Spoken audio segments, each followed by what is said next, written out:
Please note that while everything I have described is true, this case was never sold and has probably cooled off by now as it was over 10 years ago.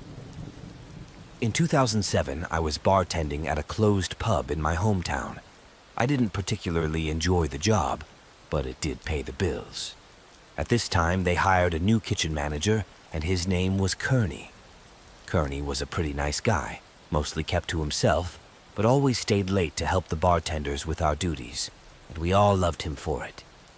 New in town, Kearney still had to find a place to live, and I had recently lost tenants, and someone suggested he reach out to me. He was much older than the tenants I usually rented to, but since I hadn't had much luck with tenants my age, I thought an older person with a good steady job might be a shift in the right direction, and agreed. Kearney didn't waste any time either, and followed me home that evening. Only he wasn't alone. Lawrence, Kearney's boyfriend, showed up. To be honest, I didn't even realize he was gay at the time, but it still wouldn't cost me anything. In retrospect, I really should have been worried about Lawrence's looks. Not to be creepy, but he looked like he slept outside. Kearney had moved out. Lawrence had been there a lot too, and it was pretty easy to tell when his cell phone ringtone sounded like a duckling quacking. Kearney also had some habits that are quite remarkable for this story. Specifically, one. He almost never closed his bedroom door, no matter what he was doing there. It was always open. 2. Although he was a very avid smoker, he never smoked in the house. Kenny lived there for about 2 weeks, I would say, when I got horrible conjunctivitis. Since it's so contagious, I was given time off for bartending, so I decided to wait it out at my sister's for a few days. And apparently, I didn't mind infecting her either. Sorry, sister. And so the day came when my sister had to pick me up. No, I didn't know how to drive yet. I happened to walk into a bar that Ben, my good high school friend and then co-worker, and I had built in my house. And something caught my eye. All of our liquor bottles were completely empty. Those who frequented my house at the time know that we were not just talking about 1 or 2 bottles of brandy, but also bottles of whiskey, gin, vodka, snacks, and liqueurs. It was essentially a fully stocked bar that could accommodate a fairly large party without requiring any special additions. I called Kearney, asking what he knew about it, and got the answer that he and Lawrence had been on a bit of a bender. Those were the exact words he uttered. He made me furious about the $1,000 worth of stock they had siphoned off, but at the same time a little impressed that he was actually still alive. However, I said I'd deal with it on my return. So I stayed at my sister's for a few days, and on Friday I got a call from the local police department asking if I knew Conrad Schultz. Oddly enough, I didn't. And at the end they added that I would probably know him as Kearney, and that I should probably go down to the station because they had just arrested his boyfriend who was trying to sell my camera. So my sister rushes me home, where the police station already has all my equipment on display. It was during this visit that I learned that Lawrence was actually a Navy SEAL who had been dishonorably discharged and then turned to a life of crime, and now had a case as long as the Bible hanging over him. And the best part is that both he and Kearney were actually homeless people who met at the Salvation Army. So Lawrence is in jail, and my sister gives me a ride home about the same time Kearney returns. From Kearney's account of what happened, he turned Lawrence in himself because he couldn't let Lawrence do what he tried to do to me. Although I appreciated his self-sacrifice, I told Kearney that he would have to leave because he was the cause of it all. However, not wanting to leave the bum homeless, I gave him until the end of the month to make other arrangements. Monday comes and I have just finished a staff meeting. I walk home and find a very vacant Lawrence sitting on the sidewalk in front of my house watching the scene. I ask Lawrence why he's here and he tries to apologize before asking for money. It's not exactly his style either, but I turn him down without giving him a dime. Now back to last night. You see, I mentioned the staff meeting for a reason, as it was at the staff meeting that he got a rather impressive list of bottles of liquor that had disappeared from the pantry, making us all suspicious of each other. I didn't have to wait long to find out who the culprit really was, however, because a few days later I opened the garbage can in the garage in my kitchen and discovered the missing bottles, all empty and looking right at me. I decided to rely on that information for now, although I did take a picture of it in case I needed proof later. I also called Ben to update him on other developments. Since the case was quickly turning into a detective game, we decided to go into Kearney's room to look for more clues. Nothing substantial, with one exception. 2 single photos of Lawrence before he turned into a homeless version of Lex Luthor or Charles Xavier. There was actually a few more of Lawrence's stuff there, but since Lawrence spent a lot of time there before the incident, I just took it as the norm. I should also add that I mentioned Lawrence's release to Kearney and told him that if I even suspected they were still dating, I would have kicked him out of the house myself. It would only be a few days before it would make itself felt. I was bartending again that night, and Kearney kept coming into the bar to drink glasses half filled with wine and half filled with Coke, which he was drinking all over the restaurant. We talked to him about it, but as he rightly pointed out, he was still the manager, and we had no right to tell him what he could and couldn't do. On his 4th outing, however, I became suspicious and decided to follow him to the exit, where I came across Lawrence sitting outside sharing half a mug of wine with Kearney. And that really touched me. The next day I returned to the restaurant with photographic evidence, which I gave to the general manager, also a friend of mine. And although I didn't physically see it, I could hear the confrontation going on through the office door as he fired Kearney. And Kearney left, clearly upset, and apparently unaware that I had betrayed him. We closed early that night, and I went home, walking past the middle school. I saw Kearney walking in the opposite direction. He just walked past me, saying literally 2 words, "I'm afraid," and then just disappeared into the darkness. And that was the last time I physically saw Conrad Schultz. There was one last week left before Kearney was evicted. Ben had come to stay with me for a while, as we both wanted to monitor the situation and make sure nothing more happened. This week, Kearney's behavior suddenly changed. He was constantly smoking in his room, and his door was locked 24 hours a day. In fact, neither Ben nor I had even seen him for the past week, which we didn't think much of at the time. So the day of Kearney's eviction came. Ben had gone home for a few hours, and I finally hear Kearney's bedroom door open. Someone comes out of the room, opens the front door, and leaves. I go out after him, but for some reason he's already completely gone. The house keys were left behind, which tells me that he clearly wasn't going to come back. I looked at the keys and noticed something strange. Even though there were the right keys in the bunch, a few of them weren't mine. And why had he left me the wrong keys? I remember thinking this as I entered his room. His room was shocking, to say the least, and not because of the state he was in. Those 2 had broken his bed in the Wild Monkey House, but I already knew about that. Like I said, he never closed the damn door. But more than that, he literally threw almost all of his stuff in, with one exception. You've already guessed it, they were 2 photographs of Lawrence. Upon further investigation, I also suddenly realized that all traces of Lawrence's whereabouts were completely gone, and all of Kearney's belongings were left behind. However, one thing of Lawrence remained. His duckling ringtone, which turned out to be not so much a ringtone as an actual duckling, now walking casually around the empty bedroom. We named him Neville, by the way. So Ben comes back and learns of the events. We both think the way he left was pretty weird. Of course, the whole thing was weird. It wasn't until I asked the proverbial question that it all turned into a conspiracy theory. Have you ever seen Kearney in the last week? To our shock, we realized that none of us had.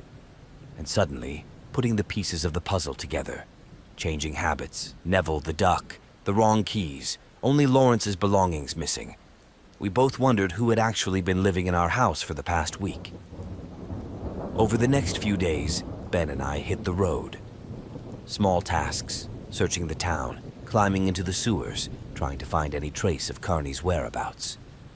But they all ended in nothing. Conrad Schultz simply disappeared off the face of the earth. Lawrence, however, was different. No, he was still around, made new homeless friends, and we met him begging on the streets several times. I asked him each time, "Where's Kearney Lawrence?" But he acted like he'd never heard of him. The last time I saw Lawrence was in front of my work when he tried to break into a car. I called the police, and they came pretty quickly and arrested him on the spot. And as the cops took him away, I yelled after him again, "Where's Kearney Lawrence?" But he just ignored me and let the cops stop him. The next day, I filed a missing persons report for Kearney and assumed that Lawrence might know something about it. But nothing came of it. My cousin had moved back to town a little over a year ago. I'd say April or June 2018. She has 3 kids. The youngest girl is 5 years old. After they moved into their new place and were finally settled in a few weeks, I, along with other family members, went to visit them. Overall, we had a good time. There was lots of good food and everything. And after dinner, I remembered my little cousin, who was 4 years old at the time, wanting to play this game. She was in her room upstairs and needed someone to go with her because she was afraid of something. I refer to the fact that she was in a new environment and still getting used to the house. So naturally, as an adult, I prepared to fight any escaped Monsters, Inc. characters so she could get her game on. We got to her room, and she refused to even set foot in it. So I asked something like, "Is there something wrong in here?" She nodded, pointed to the game, and I followed her. Then she told me to be careful in that corner of her room. I asked why, and she said there was a woman screaming in there. She is on fire and screaming loudly. I don't like her. Hearing that, my heart sank like a lead anvil. I quickly grabbed the game and we just went downstairs. Once we got back to the living room, my cousin was back to her usual simpering self, and we played in the corner.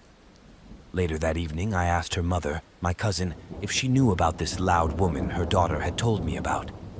She said that her daughter refuses to sleep in her room until they make this woman leave, and has been coming to sleep in her parents' bed almost every night since they moved in.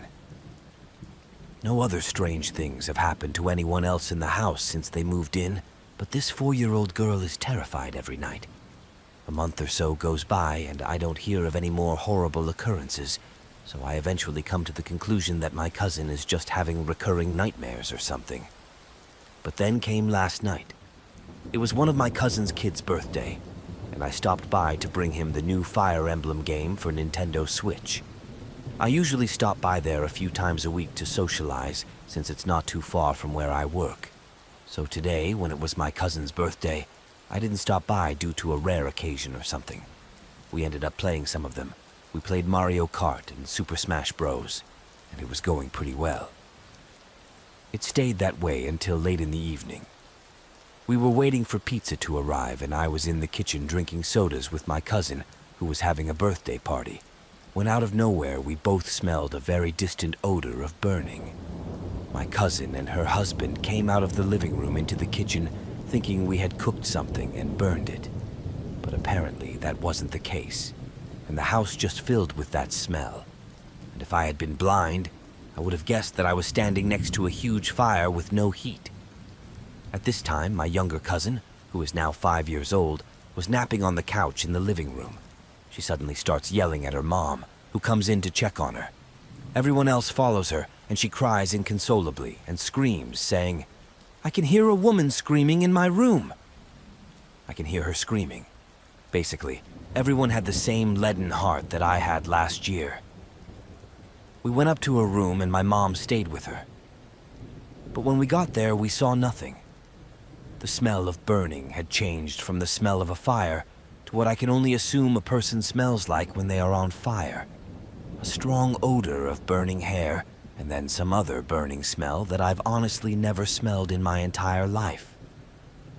We quickly went downstairs and told her mother about what we were going through, and she decided that we should all go out on the porch or patio until the pizza arrived.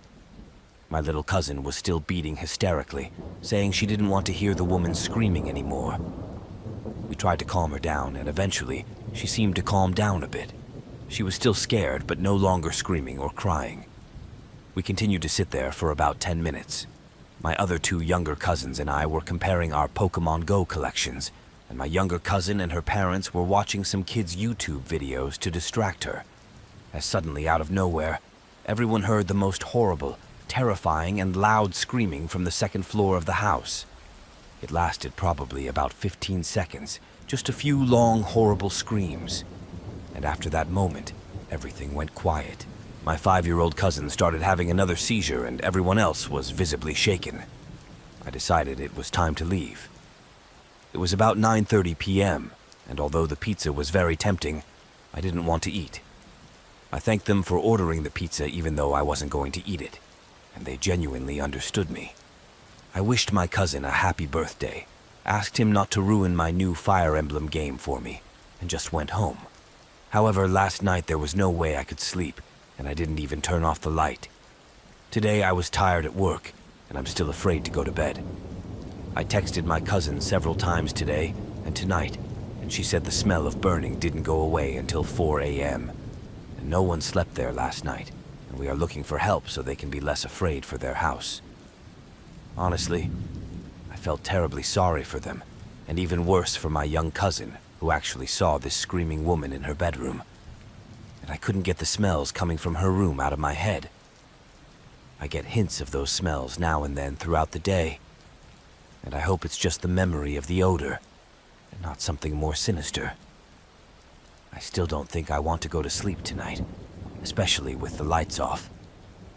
It was such a crazy and scary experience, and I knew I had to share it with you guys. I've never felt anything like this in my life, ever. Sure, I've had some horrible things happen to me over the years in the houses I've lived in, and maybe a few weird things happen at another family member's house, or a friend's house, or wherever, but nothing to make me so terrified. I really hope my cousin and her family can deal with the situation and make their home one where they can feel safe again. Do you have any advice I could give them to guide them in the right direction? It happened when I was 7 or 8 years old. I don't remember all the details, but I remember some of the things that were really unpleasant. When I was a kid, I lived in a pretty dysfunctional neighborhood. We lived in long apartments that were attached on the sides rather than stacked on top of each other. The fronts of the apartments faced the main road, and there was a small side street for parking in the courtyards. Behind the apartments was a huge field, heavily overgrown, almost like a little forest, and my friends and I used to go there a lot to make hobbit holes in the grass and stuff. My mom really didn't like it when we went there, because there were rude people living in the neighborhood, and she didn't like it when a group of 7-year-olds played where people were also using heroin. But anyway, one day I was in the woods by myself, just exploring and pretending to be Indiana Jones or something. As I climbed out of the tall grass, I saw a small path between a parking lot and the houses in the woods, and I saw a deer lying in the grass. I figured he was just sleeping, so I snuck up on him to try to scare him. I know, not very cool, but I was young and stupid. When I approached, I knew right away that something was wrong. The deer was too still and smelled awful. I couldn't see its face because it had its back to me, but when I approached it, I almost had a heart attack when I saw that its entire belly was ripped open and all of its guts were just spilling out onto the ground. I was by no means a smart kid, but I realized that this was very inappropriate. When I turned around to run home and tell my mom, I saw a second deer nailed to a tree next to the first deer. I don't know how I hadn't noticed it before, but its 2 front hooves were nailed to the tree from above, its belly was cut open as well, and its ribs were broken with a gaping hole in them. While I was standing there looking at this, a car drove down a small lane. I remember it was a Y car with tinted windows, and it was driving very slowly. I mean, everyone was driving slowly because it was a residential street, but these people were barely moving. I couldn't see what was inside, but I had an eerie feeling that they were just watching me. Of course, I couldn't be sure that they were the ones who mutilated the deer, but I was 99% sure it was them. As soon as they left, I took it home and told my mom all about it. She told me not to go into that field again, and I happily agreed. I didn't really enjoy looking at the insides of the deer, and I wished I could just forget about it. Over the next month or so, I saw this car just about everywhere. It drove down the main road when I was playing in the yard. It drove down the alley when I was in the backyard. And I even remember seeing it at the grocery store when my mom and I were shopping. It may have been another white car with tinted windows, but but they definitely drove around the house. I know that for a fact. It was always a white car with tinted windows, and it always drove too slow to be normal. I told my mom about it, but she said it was just a neighbor from the next yard or something. But one day, my mom was mowing the front lawn. Because the apartments are in different locations, she had to roll the lawnmower through all the apartments to get to our yard. Being the responsive kid that I am, I was going to meet my mom in the backyard and open the gate for her so she could put the lawnmower in the little shed. As I approached the gate, I saw a car coming down the alley. Normally, a car would drive slowly, as I said. But as soon as it turned the corner, the driver stepped on the gas and pulled up beside me. The back door closest to me opened, and a man came out of it and ran toward me. I don't remember what he looked like, and even if it was him, I just remember dragging my ass back into the house and sitting down the whole time. After that, my dad yelled at me for peeing my pants, and neither he nor my mom believed me about the guy in the car. After that, I never saw them again, and a few more months later we moved. My parents still think I made it all up, even though they know how dysfunctional the neighborhood was. I don't remember anyone going missing in my town at the time, and I couldn't find anything when I Googled it, but it was pretty messed up, and I have no idea who the people in the car were, why they mutilated the deer, or what they might have planned for me. I still berate myself for my stupidity during this event. It happened the summer I was 14 years old, about 16 years ago. My parents had just moved me into a new house they had built in rural Pennsylvania. It was 2004, and the housing market hadn't crashed yet, so our new house was one of the first in a new neighborhood. It was the kind of neighborhood you drive through and think, yeah, these people definitely have money. I hadn't gone to school yet in the new city, so I didn't have any friends to socialize with that summer. So I spent a lot of time with my mom, driving around our new neighborhood and lounging around watching movies and stuff. However, one night in early August, we'd just finished watching something and were getting ready to go to bed. It was one of those summer nights when the windows fog up from the cool air inside. However, you couldn't see anything out of the windows unless you pressed your face against them. When we turned all the way downstairs, we saw that the street lights on our street had come on. Keep in mind, this was around 1 a.m. in a new neighborhood with 4 houses and possibly 2 more under construction. We had no neighbors at the time, and there was literally no reason for anyone to be on the street unless they were A, lost, or B, trying to steal things. We hope it's an assessment and go about our business to get ready for bed. And then we see the reflection of another streetlight near our house. And it wasn't car headlights. Again, we can't see out our fogged-up window, so being the curious 14-year-old girl that I am, I immediately went to the front door, pressed my face against the window, and immediately fell to the floor. Because as soon as I looked out there was a face staring right at me. My mom asked me what was wrong, and I just started stuttering. That's when my adrenaline kicked in, and I ran into the kitchen and opened the knife drawer. I pulled out my butcher knife and went back to the front door. I still shudder at the fact that I found myself nose to nose with a complete stranger, and my 14-year-old brain decided it was a great idea. I opened the front door, picked up the butcher knife, and to my shock and amazement, I saw not 1, but 3 grown men. And my dumb ass just ran full speed towards them with the butcher knife above my head. Lucky for me, they ran away. My mom called the police afterward, yelling at me for being so stupid, but despite my stupidity, I've always been a little proud that 3 grown men were scared of a little 14-year-old girl with a butcher knife. This happened in 2007. I was 13 years old and had never encountered anything paranormal up until that point.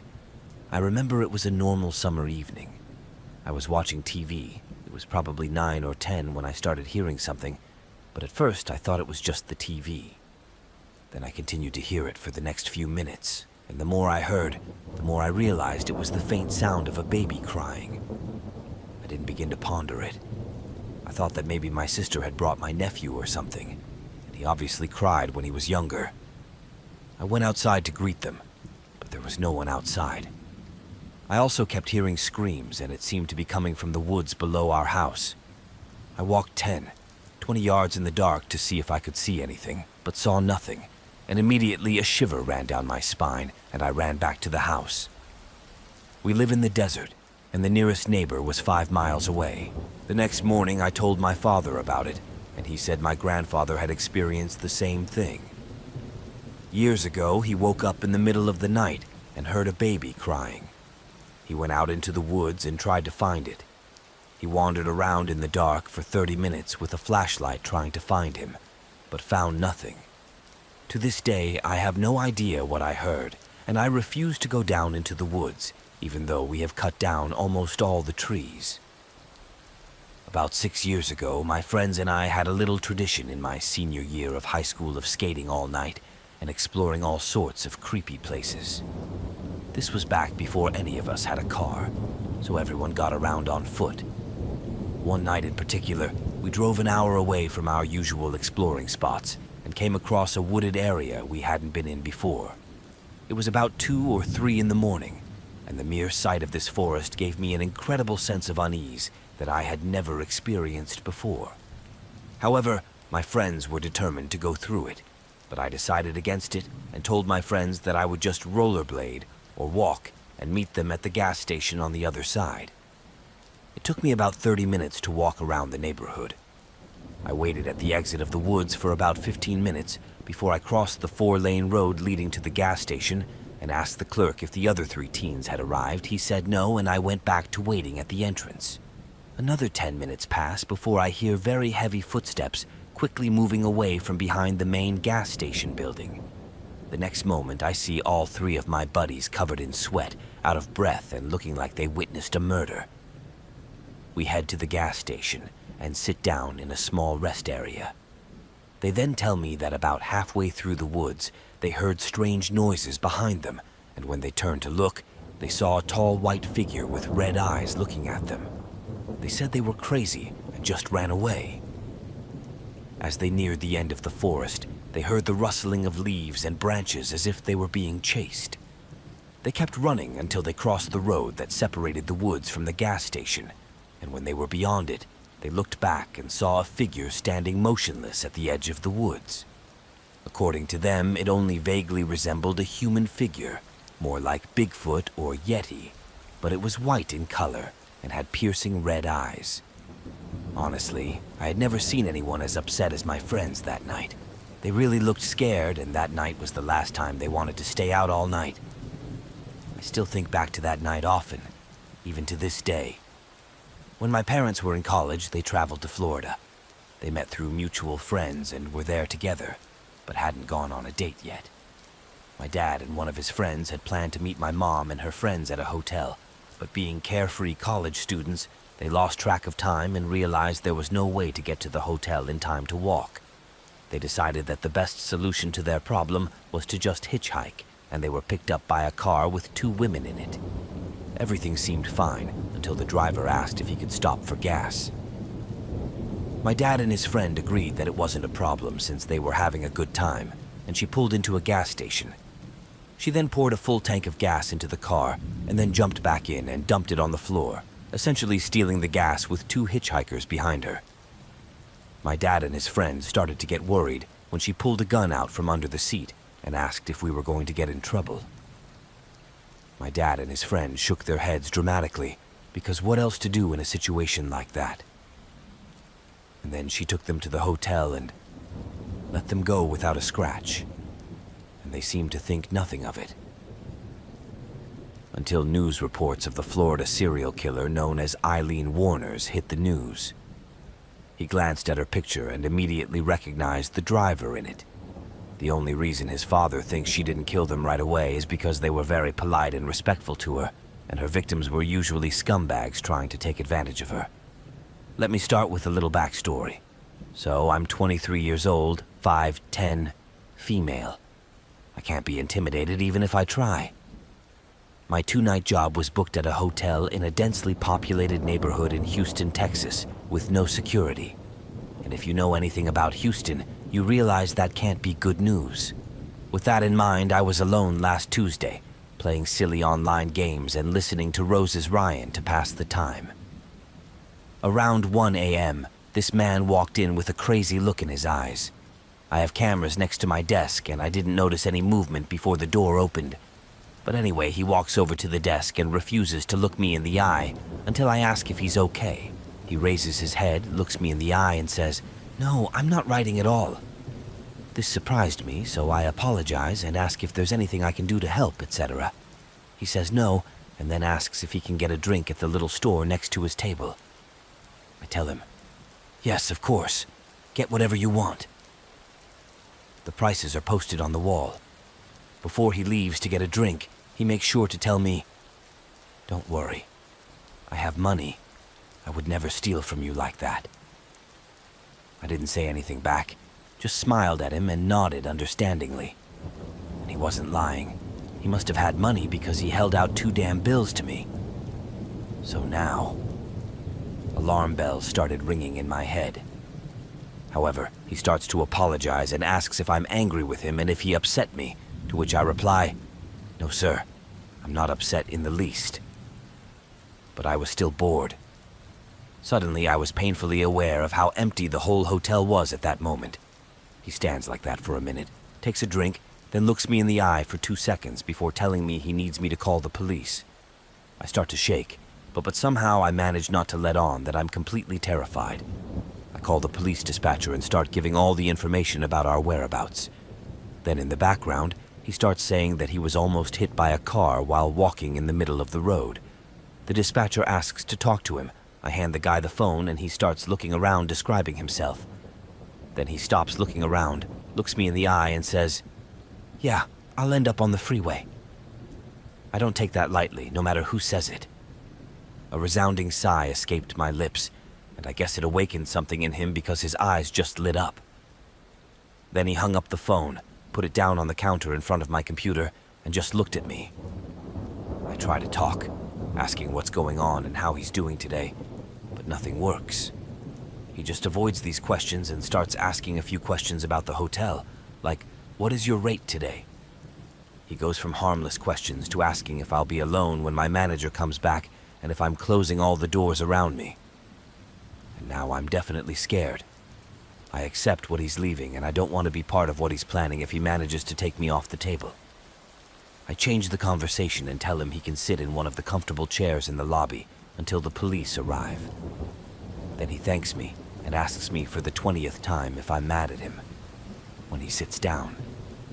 But I'm even more unpleasant because he starts looking around restlessly. You know that look a person gets when they're working up the courage to do something but haven't done it yet? Yes, that's exactly the look and vibe that was coming from him at that moment. It's around this time that it finally reaches my brain what's really going on, because another guest stops right in front of the lobby and the excitement immediately disappears from his face. And he really does look almost crazy. A woman and her son, who was no more than 12 years old, walk in. They came up, there was no reservation, so now it's out. Which takes a little longer because I have to enter all of her information instead of just checking in and moving on to the next one. And then her son starts whispering something to her that none of us can make out. Then he says it louder and then says, "Mom, didn't we see him walking around the hospital?" My blood runs cold. She tells her son to shut up and looks at me while I continue to sign the papers for her. She takes this opportunity to veiledly ask me if I'm okay, if I need to call the police, and if I'm worried. I answer her that yes, I am terrified, and the police are on their way. I could see him straining to hear our words, so I stopped and told her about breakfast and everything else, and she told me that she wouldn't leave me alone, that she would stay with me until the police arrived, because something was wrong. God bless that woman. I will never forget her face and heart. After the police came and took him away, crazy, I guess. She comes right back from the door where she also called the police from. She comes over and tells me that they had just left the hospital on their way to visit her sister, and on the way they saw him wandering through the hospital parking lot with his head down. They immediately drove to the hotel, but he beat them there and swore that he had come here before, but he just couldn't come here and beat them up. She said she sensed something wrong as soon as she walked in and saw him. She told me that he was probably trying to lure me away from the table to make me feel bad for him. But whatever he was up to, I didn't want to know. Let me first make a note. This is not for analysis or for someone to show up and say it's demons or ghosts or whatever. I strongly suspect it was ghosts, but being a skeptic about such things, I can't say with 100% certainty that it's true. Maybe it's just my childish mind interpreting things strangely. Who knows? Also, the place I'm describing no longer exists, as it was destroyed during a highway widening project sometime between 1990 and 2000. When I was very young, actually in second grade, my family lived outside of town in the backwoods of Mississippi. I had no kids to play with, and I was more lonely than one might expect. But when we moved there, my parents had a double-wide trailer. One incident happened there that it took me years to be convinced I couldn't imagine. During one expedition to the area where my family was going to park the trailer, my mom needed to go to the bathroom. Since there were no gas stations for 10 miles, my dad drove the truck down a dirt road looking for a place to stop. And there, 200, 300 feet off the 2-lane road, we found what looked like an abandoned high school gymnasium. My dad decided to use the place as a restroom, so we went there. I don't remember much about that building. One thing, though, is forever etched in my memory. There was a rather large pile, or at least to my childish eyes, a huge pile of clothes lying near the door we entered. I also remember that after he had done his business, my father stood in front of it looking at the clothes and seemed to be thinking about something, but never said anything about it. A few weeks later, when the trailer was built, we moved into the house and I almost forgot about the gym. However, that didn't stop strange things from happening. Well, not weird things in the sense of moving or anything like that, but just weird sounds. A month or so later, I was playing on the porch when I heard laughter. But before I go any further, let me clarify where we were living at the time. The trailer stood a good 100 feet from the dirt road, and across the road stood the house of an elderly man, whom I'll call O. Behind his house was a fairly wide pine forest that reached all the way to the 2-lane highway. There was probably 500 or 600 feet between where I was and the highway. But anyway, as I sat on the porch that my dad had built and played with my toys, I heard laughter all the time. And not just one child's laughter, but several. It seemed like 5 or 6 kids playing somewhere, I must assume outside of where I lived. There was no one to play with, and I remember wondering where these children were and if they would play with me. As I was walking down the road, I noticed that the children seemed to be playing in the woods because their laughter would come and go. And after a moment, I shouted to them that I wanted to play too. And as soon as I said that, the laughter stopped. There was dead silence. One moment there was laughter and merriment, and then it was so quiet you could hear a pin drop. I figured I had just scared the kids, and at that point I went back into the house. This repeated several times, and eventually I just gave up. I could hear the kids laughing and playing, but they wouldn't come any closer. And after a few of these instances, I told my mom about it. She took on a very strange look on her face, and then said she didn't want me to play in front anymore. We lived there for another year or two before we moved, and to be honest, I'd pretty much forgotten about the experience. It wasn't until many years later in a conversation with my parents that the story came up again. I recognized part of the story then too, and personal investigation told me the rest. My mother said that her reaction was due to the fact that rumors had reached her that the neighborhood we had moved to was indeed haunted. She didn't know all the details, but she had a feeling it had something to do with the old gym, and all she could or wanted to say was, quote, something bad that had happened, and she was scared. After my parents died, I kind of forgot about the story. It kept running around in my head as something weird, but that's where it ended. Eventually, one sad evening, I stumbled across the website of the church we attended. I quickly emailed the pastor, asking if there was a gym near the place I remembered. I didn't expect to get a response, but 2 months later I checked my email and discovered that, yes, he had indeed responded. And here's what he told me. Not far from the place I described, there used to be a gymnasium, but it was demolished long ago. The gymnasium was part of a private school that existed there from about 1900 until 1979 or 1980. And in the early spring of that year, a tornado came through and destroyed most of a wing of the school, killing several students.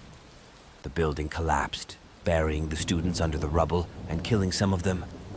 I think 10 to 15 students or so. After that, they decided to close the school. When it was demolished, they also raked clothes out of lockers and various places, piling them in the gymnasium in a tall pile that I remember. The gym was left because they hoped one of the local churches could use it, but given what happened there, it was eventually abandoned. Interestingly, the lot behind O's house was also once part of the school grounds and was used by the students as a sort of playground. This explains why O was always digging up old toys, mostly metal trucks and the like, that he used to give me. However, in retrospect, I have come to the conclusion that what I heard had something to do with the old school and the loss of life there. Though I also wonder if it was just my childhood fantasy or something like that. Perhaps that's also one of the problems I had with the story. For all I know, my parents may have mentioned what happened at school at some point, and I just overheard. And in my lonely state, my mind and imagination could have just run wild. Anyway, I thought you might find this story interesting, to say the least. I was working the evening shift at a gas station, and a man came in, completely disoriented. I went to help him, and he had a huge gash on his head and didn't realize where he was. I didn't see any accidents nearby, so I figured he must have fallen or something. Normally, we are supposed to stay inside the glass cash register when someone is in the store, but like a good person, I went to help by calling the police and ambulance. They arrived, examined him, and decided he probably had a broken head. They took him to the ambulance, and I went back to work. A few hours later, the cops came over for coffee and told me that the guy had actually been hit with a baseball bat while trying to break into a little girl's bedroom and was wanted for rape and murder in 2 other states. And I never left the check-in area at night again. Last night, Wednesday through Thursday, I was home alone because my girlfriend has a sleepover at her house every Wednesday. Since she doesn't like to smoke, I usually smoke Wednesday night and Thursday morning when she's not with me. I wait until the night before to go to my grandmother's garden and just smoke so I won't be noticed. This is a daycare center where about 14 people have their own plot. I hope you know what I'm talking about. My grandmother's garden is one of the least noticed in the back. Usually when I get there in the evening, I just sit in a chair and watch the night go by while having a smoke.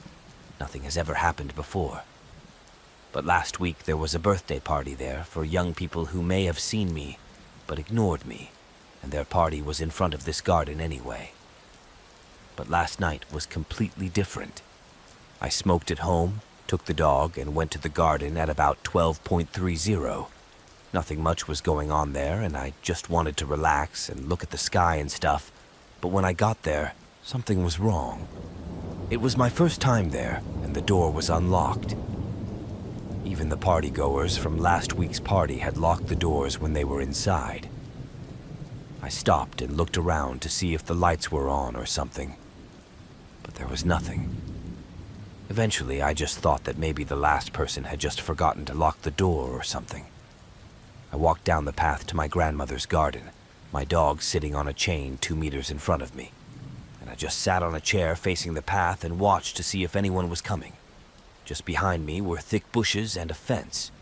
Behind the fence, the bushes and trees are about 1 meter thick, so you'd have a pretty hard time seeing the street. So I sat down and started smoking. Unfortunately, the day was overcast, and there were no stars to be seen. But at some point, out of the corner of my eye, I saw something. Something was standing behind me, about 1.5 meters high and about 3 meters to my right. Obviously startled, I froze and just stared at it, and when I focused, I noticed that it was the black outline of a small, chubby man. His head would appear on the left side of the tree, then disappear again. The tree is near the garden exit, and to the left of it is my grandmother's garden house. It's not very big, but it has 2 paneless windows to look in and out. After a few minutes, still looking at this dude to my right, I started to notice movement to the left of the vegetable garden next to ours. There's a fence between the vegetable gardens, but I still saw something. And there was another guy, all in black, humanoid figure, slightly more athletic looking than the other guy, sneaking around on tiptoes, walking straight towards me. They were still about 4 meters away from me, and my dog must have sensed the person on my left, as she was looking directly at the person walking towards me. At one point she tried to run away, but the chain wouldn't let her break free, and she just hid her body around the corner looking around. Now this man is just standing there looking at both of us. I turned my head left and right to see if anyone else was there, but there was no one, and the man just stood there looking at me.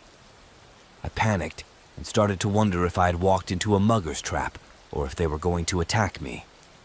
I wanted to appear confident and strong, ready to fight when one of them approached, when suddenly I heard someone approach the fence from outside.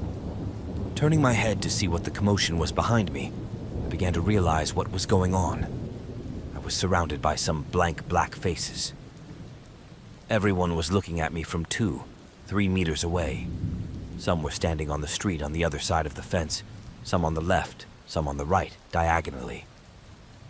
People were watching me from all sides, and then I noticed that there were more of them, and some of them were trying to hide behind bushes.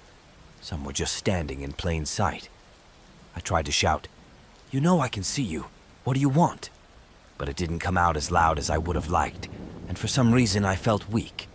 None of them reacted either. Some of them moved a little, even tried to hide better behind cover, but none of them were very good at hiding. There were probably about 8 of them. I tried to stay calm and continued to sit in the chair.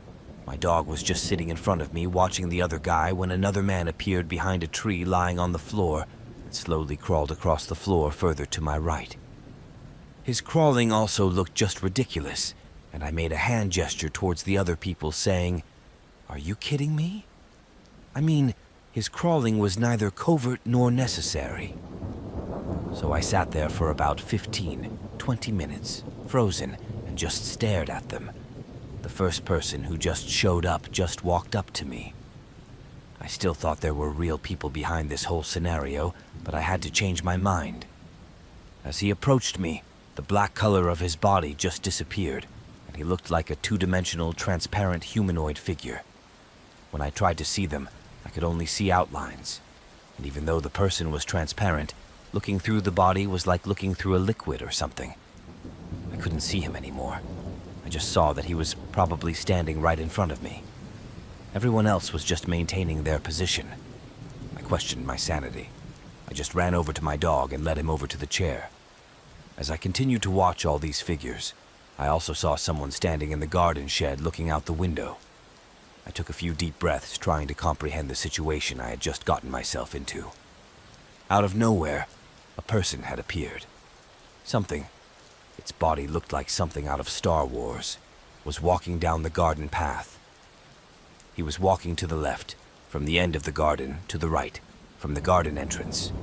And just before he was about to pass behind the house, he turned towards me. He seemed to be holding a laser pointer or something, sending an orange light, but more than a centimeter, aimed right at my face. But it didn't blind me, and suddenly, and I can tell you this was the scariest part, 3 red glowing lights came out of this creature's head, looking like a helmet. I'll be honest, I thought I was about to be shot. But to my surprise, nothing happened. Silence again, and everyone just stared at me. I tried really hard to see the thing emitting red light, but it was like the red light was directed at me, making it hard to see its features.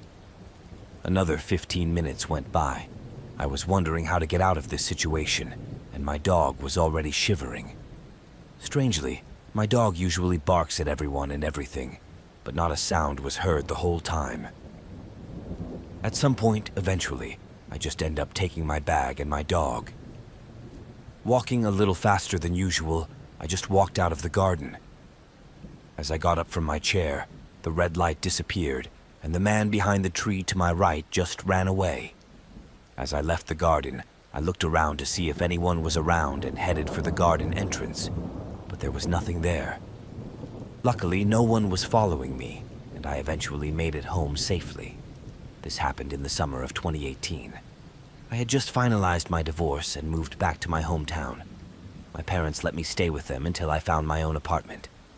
I had just started a high-paying job, but I had so much debt after my divorce that I wasn't ready to pay for my own place.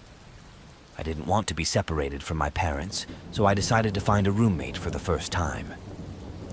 I found a lovely woman, Raquel, about 15 years older than me, who wanted someone to move in with her for just 4 months, which was perfect for me since I was still paying off debt.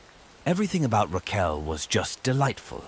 She was sweet, very clean, cared about the environment, volunteered and cooked for me just for fun. Honestly, I thought I was going to break up with her. However, there were a few things that made Raquel a little unhappy. First of all, she wouldn't tell me what she was doing. She said it was confidential, and regardless of what she was doing, she was gone for days and sometimes weeks at a time. I thought maybe she worked for the government because she had a framed picture of Bush Jr. hanging in the Oval Room. When I asked her about it, she said it was my last day before leaving the Secret Service. As surprising as that was, I have to admit that I was quite impressed. But she also had a very strict rule. All doors in the house, including my room, were to always remain open when no one was there. However, this rule did not apply to her room. Her door had to remain closed at all times, whether she was around or not. And of course, I wasn't allowed in there. It was weird, but not too disturbing, right? She also claimed to be evil. I don't know much about this practice, but apparently she really liked it. She was constantly going to the nearest store and buying all the books, side dishes, and other things. But those things aside, she was a pretty normal person, and the month went by without a care in the world. It's also worth mentioning that she had 2 cats. They mostly stayed in her room, but when they wanted to leave, they kicked the door. My room was right next to hers, so that sound drove me crazy. When she wasn't home and I could hear the cats trying to get out, I would often open her door so they could run out. I know it was against the rules, but it drove me crazy and I felt sorry for them too. But one day when she went out of town on business, things got too weird. It was the first night she was gone, and I was sitting in my room just watching TV when I heard a sound like cats banging on the door trying to get out. I figured she had forgotten to let the cats out before she left again. I opened the door to let them out of her room, but something made me stop where I was. The cats were just chilling in the hallway. They weren't in the room, but I definitely heard something. Already crawling outside, I decided to open her door and peek inside.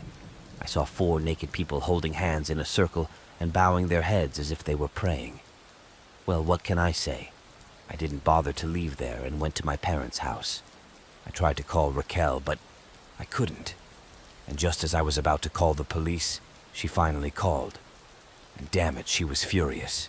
She said I had broken her only rule and wanted me to leave immediately, which was fine with me for now. But the creepiest part was that when I returned the bed and dresser, there was a strange symbol carved into the wood that hadn't been there before. The only way I can describe it is as a plus sign, but instead of straight lines, they were kind of curved, like someone cut an oval in half in the middle and tried to make it into a plus sign. I'm not really sure what it was supposed to mean, but I honestly don't think I want to know.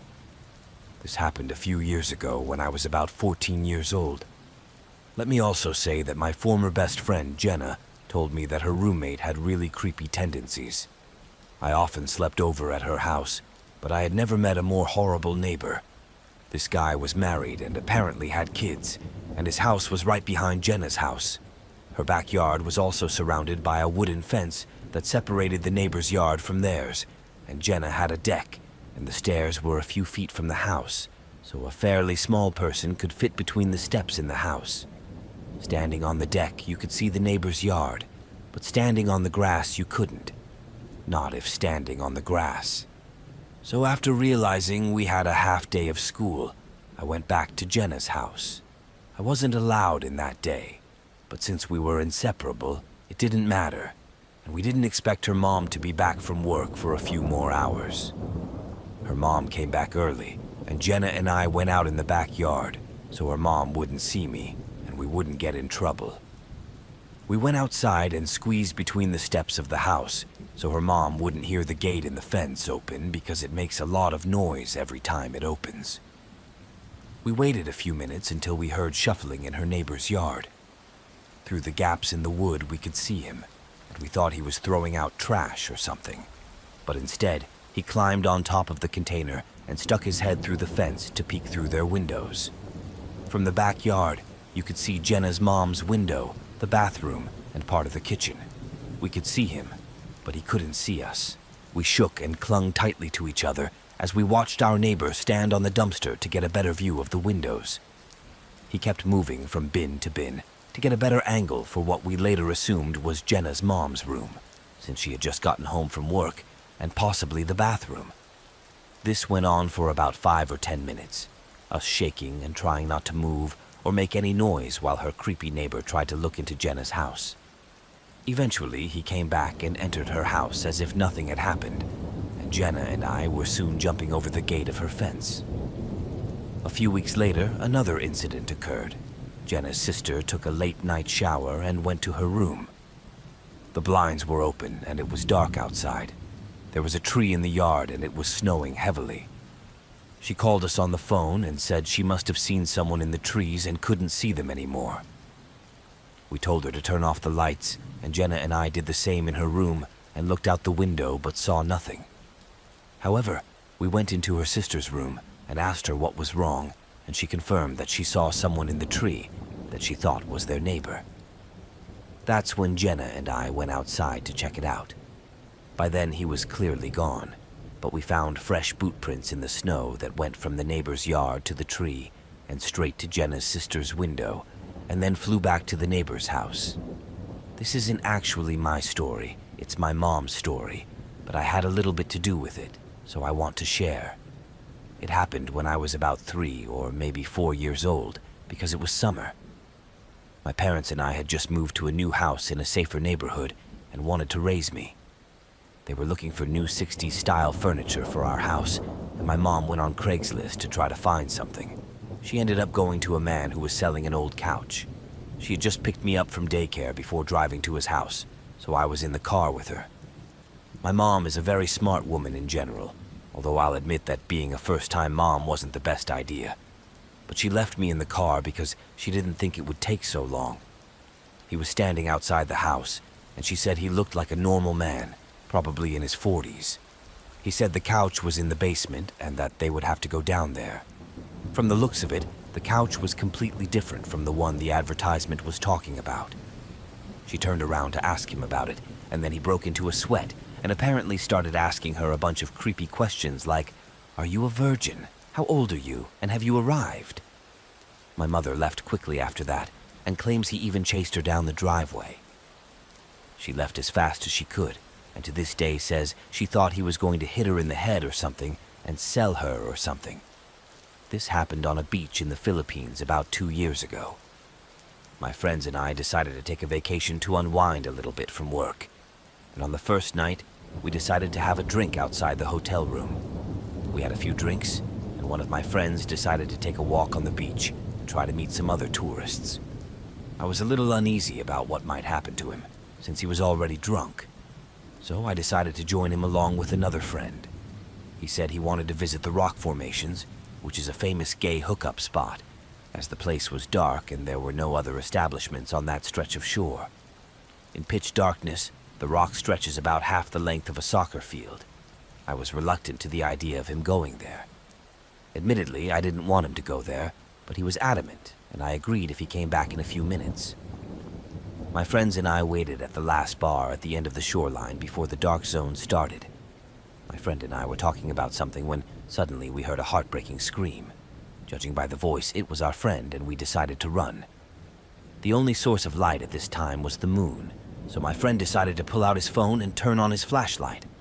We looked around and saw people clinging to the sand. We asked if they could see our friend and described what he might look like, but they said they had never seen him. At that moment, our heart raced because we didn't know what could have happened to him. We ran until we got to the end. It was a huge rock on the shore about 15 feet high, with a local man standing on top of it. We asked him, "Have you seen our friend?" He was about my height, wearing a black shirt, and he said, "Is he gay?" I didn't understand the meaning of the question, but answered yes, and he said he probably went to the mangroves over there, and then pointed to a darker spot on the beach filled with angry. Using only the light of the phone, we tried to search the small area. It looked like a tiny shelter with overgrown plants as a roof. And when we turned around, the guy on top of the rock was already walking towards us, and two others popped out behind him, apparently also hiding behind a huge rock. That's when the guy on the rock slapped my karate friend on the arm to get him to let go of the phone, and he succeeded. As the phone rolled to the sand, my friend was able to grab it back and then yelled, "Run!" I was confused about what was happening, so I just started running after his words, not realizing what we were running from. Then I realized it was an ambush. They had led us into the mangroves to steal my friend's phone. I'd been running for a few seconds when I felt a heaviness in my legs. The sandals I was wearing became very heavy because I didn't realize I was running on wet sand. My friend took off his flip-flops to run faster. I wanted to do the same, but then I realized my sandals had a strap on and kept running. I can hear guys chasing us saying, "Stop, we're just kidding around." I don't want to fall for their words, so I keep running and my legs start to get numb as I'm not a very athletic person. There was a moment when I wanted to just stop because I don't have anything of value with me, but then I thought that might be a reason for them to hurt me, so I just ran as hard as I could until we reached the first stile. My friend was already catching his breath when we saw the person we were looking for laughing and talking to the locals. We wanted to punch him for what he put us through, but he had no idea what had happened, so we just left it at that. Our vacation was over, and we still came to the island from time to time, but we vowed never to go to that part of the beach again. My old house not only had modern vents, but also the original ones from 1922. The design was pretty intricate, but unfortunately I don't have any pictures of it. But anyway, one cool September afternoon in 2015, I was sitting on the ground playing with my little brother who had just turned 1 year old. We were in the hallway at the foot of the stairs where one of the original vents was. We were sitting very close to each other. I was playing peekaboo with him. He was laughing and smiling and very happy, just spending time playing with his gorgeous big sister, when I noticed a soft hissing sound coming from the air vent. Honestly, it sounded like a package from Harry Potter, but I thought something was wrong with the heater and didn't pay attention to it. About 5 minutes after I noticed the sound, it suddenly stopped. I didn't hear anything else, and the moment I realized this fact, my brother suddenly jumped up, startled, and turned his head towards the vent. There was an expression of absolute fear on his face before he started screaming and crying. It looked as if someone had hit this child. That's how hard he was crying. Because Landon was crying, my stepmom came running in from the kitchen.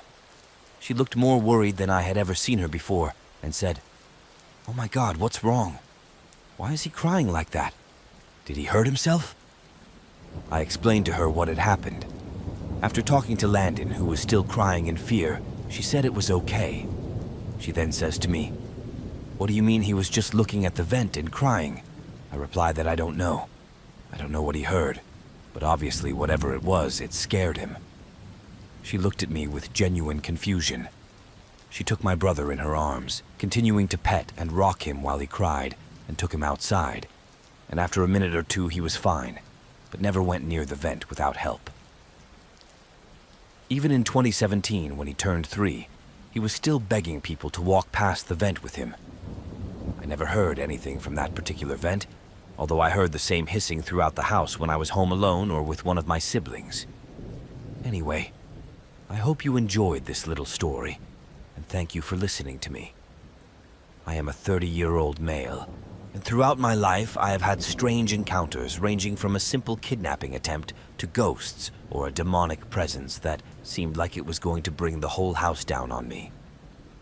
My wife and friends always referred to me as a magnet for trouble or a lightning rod for strange things, and rightly so, considering that these are the kinds of people and situations that I, as well as my loved ones, are drawn to. I usually just listen to stories on YouTube, but my best friend encouraged me to share my experiences. so I decided to start with one of my favorites. So, around the ages of 18 and 19, I loved to go camping and hiking from time to time, and living in the northwest US hasn't stopped me from doing so. In fact, the cold, damp, and bleakness is strangely comforting to me. Spending a fair amount of time outdoors, I've met like-minded people from time to time. Some of them are also Native Americans. I grew up with a small group of local boys around my age, maybe 3, 4 years older, and after running into them a few times, they noticed how respectful I was to others, or at least that I didn't have a glamper's license. I think that gave them enough reason to invite me to join them one weekend. Let's call them Wolf, Hawk, Bear, and Ted to keep it simple.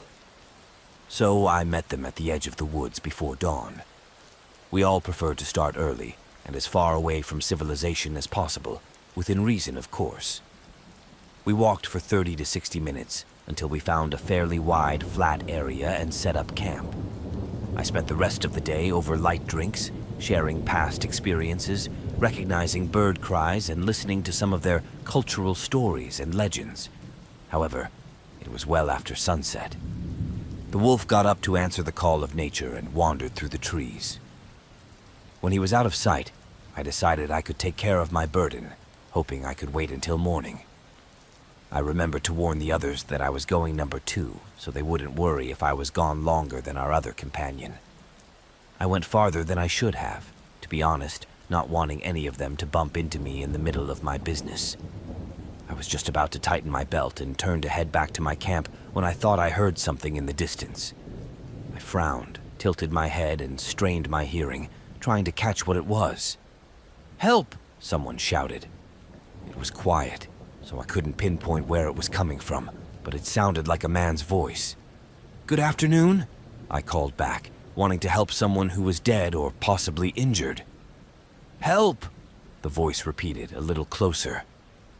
I took a few steps in the direction I thought the voice was coming from, shining my flashlight around. "Are you lost?" I shouted into the darkness. "Are you lost?" The answer came, even closer than before. I thought it was odd that they answered in one word, but maybe I missed the rest, or maybe they didn't speak English very well. Either way, it was enough to make me take a few more quick, determined steps towards the voice, but the next thing I heard stopped me dead in my tracks. "It's sad," a very shrill voice rumbled, stretching the words into what sounded like a human scream, mixed with the shrill cry of a deer or some kind of elk. I felt goosebumps run down my skin and muttered to myself under my breath, "What the hell is that?" I took a couple more slow steps, the flashlight light bouncing around until I heard branches and bushes stirring in the direction of our campsite. I turned around to retrieve my hunting knife and saw Wolf with a stern but concerned expression on his face. I relaxed and breathed a sigh of relief before trying to explain what kind of voice I heard and how we should go out and see who or what was there. He just grabbed my hand and stoically started pulling me back through the trees. I didn't resist, but kept trying to at least try and save the man in the woods. His response, however, was horrifying. Yes, I heard them too. "They're not people, human," he muttered. I was too surprised to say anything else before we turned back to the rest of our group. As soon as we were in sight, they started clapping and cheering, raising their beer cans as they laughed. "Wendigo almost got the white boy, didn't he?" Mishka asked. The wolf shook his head in response. His eyes widened as he exhaled and his cheeks turned slightly pink, so that was a little too close. Now I'm pretty sure one of their friends was just helping them prank me. It's both a scary and embarrassing story to me.